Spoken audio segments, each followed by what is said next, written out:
So every organisation જેમાં 10 કરતા વધારે એમ્પ્લોઈઝ છે એ લોકોએ પોસ્ટનો એન્યુઅલ રિપોર્ટ સબમિટ કરાવો. It's a mandatory thing. Okay.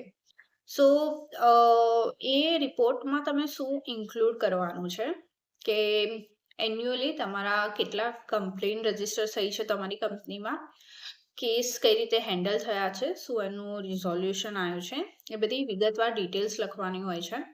Second thing A mention કરવાનું હોય છે કે કેટલી ટ્રેનિંગ્સ તમારા કંપનીમાં પ્રોવાઈડ કરી છે એમ્પ્લોયીને, પોલિસી તમારી શું છે પોસ્ટની એ પણ ઇન્ક્લુડ કરવાનું હોય છે. અને આ રિપોર્ટ તમે આઈસી કમિટીએ ડિસ્ટ્રિક્ટ ઓફિસરને રિસ્પેક્ટિવ ડિસ્ટ્રિક્ટ ઓફિસરને સબમિટ કરવાનો હોય છે, જેની ડ્યુ ડેટ છે 31 જાન્યુઆરી એવરી યર.